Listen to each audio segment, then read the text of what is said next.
Welcome, curious minds, to another deep dive. We're heading into the intricate world of American governance again. Right. Today, we're pulling back the curtain on a pretty revealing week in Washington.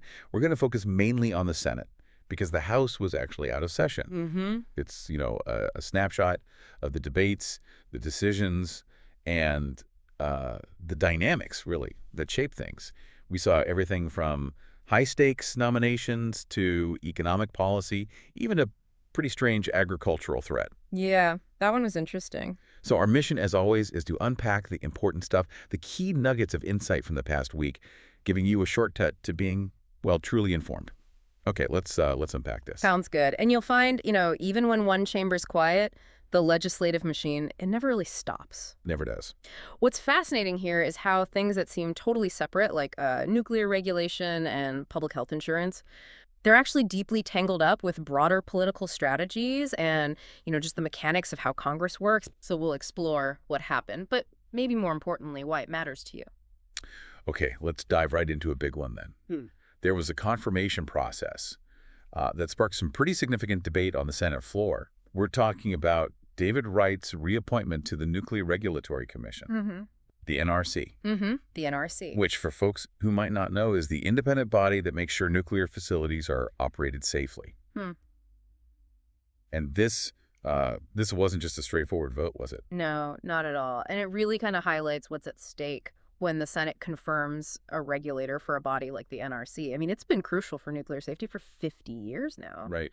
Senator Capito, she really championed Mr. Wright's reconfirmation. Well, she pointed to his 7 years of experience on the commission, including serving as President Trump's chairman. okay. Her argument basically centered on his vision for, I think she called it a modern, risk-informed regulator, and his support for policies that streamline requirements, especially for new stuff like fusion energy and cleaning up contaminated uranium sites. She also mentioned the Bipartisan Advance Act, passed just last year, aimed at making the NRC more efficient, and also President Trump's executive order to cut down licensing times. Right, speeding things up. Exactly. And even the NRC's own emission statement, updated this January because of the Advance Act, it explicitly mentions enabling the safe and secure use and deployment of civilian nuclear energy technologies.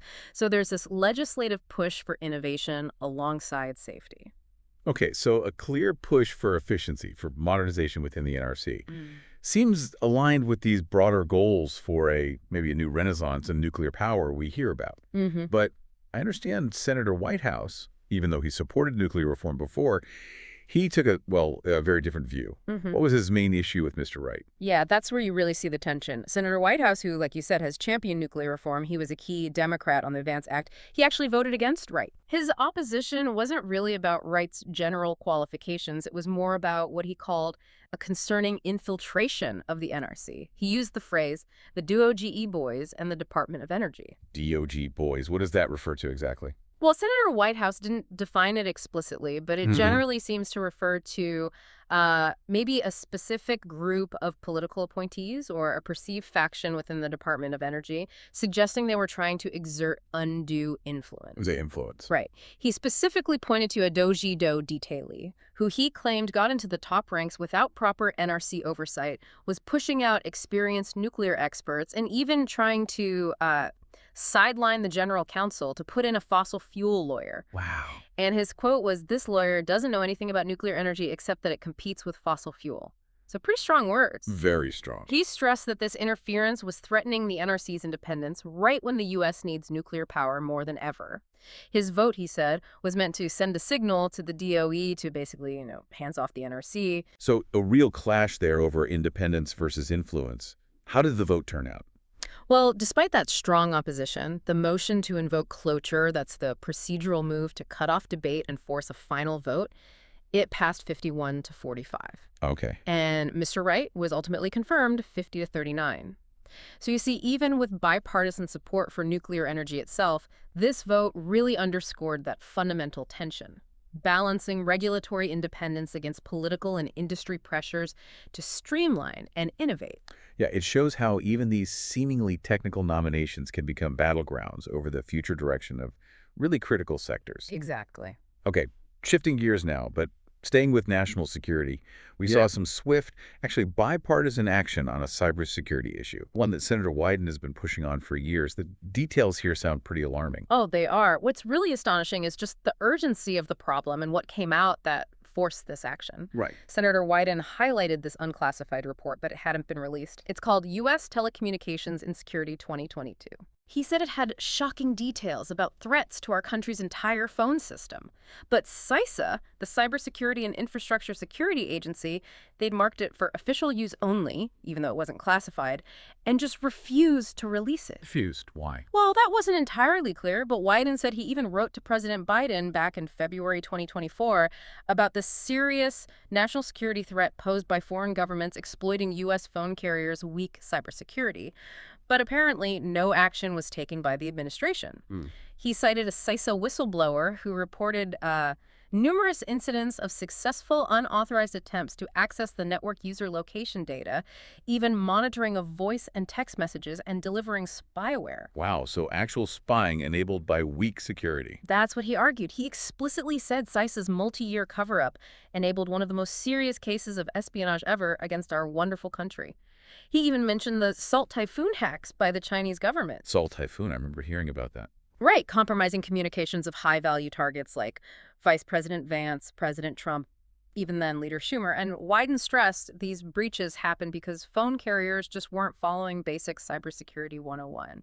So what did the Senate do? They acted immediately. Unanimously passed S-2480, the Telecom Cybersecurity Transparency Act. It requires the Secretary of Homeland Security to publicly release that full report within 30 days. Unanimous. That says something. It really does. It highlights Congress's willingness to cut through bureaucratic red tape when they see a clear, present national security danger, especially with critical infrastructure like our phone networks. Definitely something to watch, what comes out in that report. Okay, let's broaden out now to some of the larger political and policy debates that kind of define the week. Senator Grassley spoke quite a bit about recent changes to Medicaid, specifically defending new cost-sharing requirements. Right. He was talking about a provision in that big bill, the One Big Beautiful Bill, passed 3 weeks ago. It introduced what he called a modest cost-sharing requirement. This was for able-bodied Medicaid expansion adults who earn over 100% of the poverty level. Okay, so targeted cost sharing? What kind of costs are we talking? He was very specific. It wouldn't apply to essential services, things like primary care, prenatal, pediatric, mental health, substance abuse, ER visits, or care from community health centers or rural health clinics. So not for the basics. Right. The limits are set at no more than $35 per visit, and there's an annual cap of 5% of the person's income. And what was his argument for this? Why add cost sharing? His core argument, and he framed it historically, is that it encourages people to be responsible healthcare consumers. It gives them skin in the game, was his phrase. Skin in the game. Heard that before. Yeah, it's a common argument. He pointed out cost sharing is normal in federal marketplaces, employer plans. He noted even the Obama administration approved waivers for similar Medicaid cost sharing. And he mentioned the 2005 Deficit Reduction Act, the Children's Health Insurance Program back in the 90s, and even what he called socialist proposals like Medicare for All as having cost-sharing elements. So his point was, this is nothing new. So presenting it as a fairly standard tool for managing healthcare use and costs. Essentially, yes. A belief that a small financial stake leads to more careful use of resources. It's a long-standing debate in health policy, for sure. Okay. We also heard directly from the leaders this week, the majority and minority leaders, and unsurprisingly, they offered very different takes on the political climate and priorities. What was Majority Leader Thune emphasizing? Leader Thune focused heavily on the pace of confirmations for President Trump's nominees, or rather what he described as the slow pace. Okay.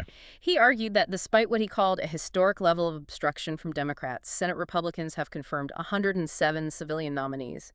He claimed this nearly doubled the pace of President Trump's first administration at the same point. Doubled the pace, despite obstruction. That was his assertion. He also highlighted the Senate's workload of 437 votes this year, more than any Congress at this point in over 35 years, he said. So busy, but nominations are slow. His key claim, the really critical part, was that Democrats have not allowed a single civilian Trump nominee to pass by unanimous consent or voice vote. Not one. Wow. Is that unusual? He called it a historic level of obstruction, and he said, that is not a Republican talking point, it is just a fact. He contrasted it with President Biden's first term, where, by this point, 44 civilian nominees had been confirmed by voice vote. Okay, so a stark contrast he's painting. Very much so. He urged Democrats to rein in their reflexive anti-Trump sentiment to speed things up. So his perspective is really emphasizing a perceived partisan blockade that's hurting the executive branch's ability to get people into key jobs. Right, so Thune sees unprecedented obstruction. How did Minority Leader Schumer respond? What was his take on the administration's agenda? And I think he mentioned some recent trade actions, too. Yeah, Leader Schumer presented a, well, completely different picture. He argued Senate Republicans were focused on pushing partisan politics that would crush middle-class Americans, all to pay for tax cuts for billionaires. Okay, standard lines there. Pretty standard, yes. He also accused House Republicans of ignoring their responsibility to fund the government by leaving town early for the Epstein recess. Oof, the Epstein recess. Yeah.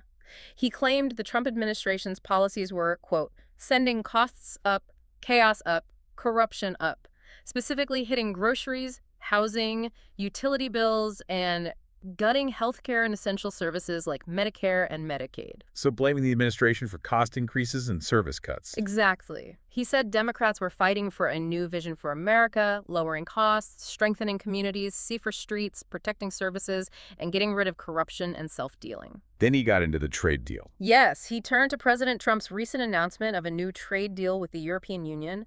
Schumer called it a $90 billion per year tax hike on American families. $90 billion. He said it would result in a 15% increase on everyday goods. He called Trump's claims about $250 billion in new energy purchases and investments completely fake. Fake. Did he offer proof? He cited the Wall Street Journal and said Europe itself admitted the agreement isn't legally binding. He also drew a parallel to a previous deal with Japan, where Trump claimed $550 billion in investment, but the actual number was much, much lower. So his final take on this EU deal was that it's nothing more than a massive tax hike for families and small businesses, signed in desperation, paid for by the American people. So very different interpretations of the same event. Schumer focusing on the cost, framing it as a tax hike. Right. It really illustrates that common dynamic in political messaging, doesn't it? Complex trade deals get framed in these really stark terms, tax hikes, new investments, while the full, verifiable details might be way more nuanced and contested. You really have to look beyond the initial headlines. Definitely. Okay, so while much of the week was dominated by these, political clashes and policy debates, sometimes the most unexpected things pop up. And this week, a senator highlighted a really unique and frankly concerning problem with potentially huge economic implications. The New World screwworm. Yeah. It sounds like something straight out of a B movie. It does sound dramatic, but it is a very real and pretty alarming threat, especially for the livestock industry. Okay, tell us about it. Who raised this? Senator Cornyn from Texas. And Texas, of course, is the biggest cattle-producing state. He issued this dire warning about the New World screwworm. It's this parasite. It lays eggs in warm-blooded animals. Ugh. Yeah, it causes these infections that can actually kill the animal within about a week, and there's no known vaccine. No vaccine. So how is it spreading? Well, he detailed its spread since 2023, moving up through Central America. Costa Rica even declared a national emergency over it in 2024, and then it showed up back in Mexico last November. How close is it to the U.S.? A case was reported less than 400 miles from the U.S.-Mexico border. That's not far. What's the potential damage? The economic impact just for U.S. livestock producers is estimated at $1 billion. $1 billion. $1 billion. And for the general economy, maybe $3.7 billion because of lost production, higher costs, all that. And if it gets into Texas, he said the impact could be as high as $10 billion. It would affect a lot of cattle states. Wow. So what's being done? Is the USDA on this? Oh, yeah. The USDA is actively working on it. Secretary Rollins closed U.S. ports to Mexican cattle, and they're using the historical solution, which is releasing sterile male flies. Sterile flies. How does that work? They interrupt the breeding cycle. But there's only one plant in North America that produces these sterile flies, and it's down in Panama. Only one? Yeah. So there are plans to renovate a facility in Mexico and build a dispersal facility right there in Hidalgo, Texas. Senator Cornyn stressed that while the One Big Beautiful bill authorized this sterile fly capability, the appropriations, the actual funding, still needs to come through. So authorization is there, but the money isn't yet. Exactly. It just underscores how these, seemingly niche biological threats can actually have huge national economic security implications. Absolutely. Okay, and turning to the environmental and regulatory side, the Government Accountability Office, the GAO, released a pretty significant finding about an Interior Department decision from a few years back concerning Alaska's National Petroleum Reserve. Right, the NPRA. What was the GAO's opinion, and why is this important for future land use up there? Well, this finding, if you look at the big picture of how government agencies work, it's pretty significant. The GAO issued a legal opinion confirming that the Interior Department's 2022 Record of Decision, or ROD, for the NPRA, it is in fact a rule. A rule? Why does that label matter? Because it means it's subject to the Congressional Review Act, the CRA. And the Bureau of Land Management, the BLM, had not submitted a CRA report for this 2022 ROD. Ah, okay. And what did that 2022 ROD? It significantly cut back the area available for oil and gas leasing in the NPRA, down to about 11.8 million acres, or 52% of the reserve. That was compared to 18.6 million acres, or 82% under the previous 2020 ROD. It also restricted new infrastructure. A big reduction. A big reduction. The GAO found that this decision substantially affects the rights or obligations of non-agency parties because it governs future oil and gas activities. That's why it meets the definition of a rule under the CRA. Okay, so it's a rule, but it wasn't treated as one under the CRA. What's the context here? Hasn't this decision been bouncing back and forth? Exactly. It highlights this ongoing back and forth between administrations. That 2022 ROD had replaced the 2021, but then it was targeted by an executive order from President Trump in January 2025. Right. That arrow directed a moratorium on the 2022 ROD's activities and basically said go back to the 2020 approach, making up to 82% available for leasing again. The BLM is currently working on new rulemaking to follow that directive. So what's the implication of the GAO ruling now? This procedural finding by the GAO means Congress could potentially use the CRA to overturn the 2022 ROD itself.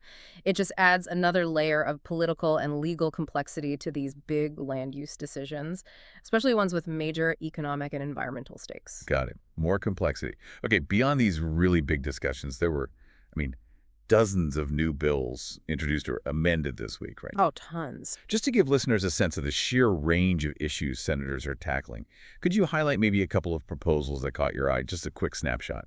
Sure. It's actually pretty revealing to see what individual senators are focusing on. Yep. Senator Padilla, with a bunch of colleagues, introduced S-2468. It's called the Renewing Immigration Provisions of the Immigration Act of 1929 Act. It would basically create a path to permanent residency for people who've lived continuously in the U.S. for at least 7 years. Updating a very old law. A very old, long dormant pathway. So that's a significant push on immigration reform. On the other hand, you had Senator Hawley introducing S-2475, a bill to give rebates to people using tariff proceeds, a direct economic impact bill. Okay. For veterans, Senator Heinrich introduced S-2482. This would cut the distance required for travel reimbursement for specialty care for service members and their families from 100 miles down to 50 miles, trying to ease access to care. Makes sense. And Senator Padilla also had amendments focused on homeless veterans streamlining income verification for the HUD VA-ESH program, making wait times for VA community care more transparent. So really practical stuff for veterans. Good to see that focus. Anything else stand out? Yeah, there's S-2477 from Senator Markey. It seeks to end solitary confinement in all federal agencies and their contractors. So a focus on criminal justice reform. And one more, pretty notable. Senator Murphy introduced an amendment, SA 3064. This proposes a huge increase in taxes for firearms regulated under the National Firearms Act, raising the transfer tax from $200 way up to $4,709, and the manufacturing tax from $0 to $55. Wow, that would definitely be controversial. A massive increase. Oh, absolutely. It would certainly be a hotly debated topic, significantly changing the cost and maybe accessibility of certain types of firearms. What a week. Really complex policies, sharp political divides, but also that quiet grind of governing just keeps going, doesn't it? It really does. From nominees to phone security, healthcare costs, even, threats to our food supply. Yeah. Congress is the arena where all this critical stuff plays out, even when one chamber isn't even in town. Yeah, the sheer volume, even in what seems like a slower week, it just underscores that constant balancing act, Policy, politics, practical concerns. It really makes you wonder, how do citizens even begin to engage with a system that's so dynamic and, honestly, often pretty opaque? That's the big question. So what does this all mean for you, the listener? Well, I think it means staying informed is just more crucial than ever. Absolutely. And for those of you who want to dig deeper into any of the specifics, the bills, the votes we talked about today, a really fantastic resource is congress.gov. Great resource. You can search by bill number like S2480 for that Telecom Cybersecurity Act, or just search by topic. You can track legislation, find committee reports, see exactly how your representatives voted. Yeah, it's all there. And remember, you can always contact your representatives directly. Let them know what you think about these issues. We heard about upcoming votes, nominations. Committee meetings are scheduled for the rest of the week, too. Important hearings happening. And maybe just a final thought to chew on. Yeah. Think about how these procedural battles we mentioned, like using cloture or the GAO finding something is technically a rule, how those things actually impact the substance of policy. The process shaping the outcome. Exactly. These mechanisms, they're often designed for, efficiency or accountability, but do they sometimes end up contributing to gridlock and delay? Or maybe even obscuring what the real policy intention is. It's just something to mull over as you keep following the intricate workings of Washington. A great point to end on. That is all for this deep dive. We really hope this gave you a clearer picture of what happened this week and why it matters. Until next time, stay curious and stay informed.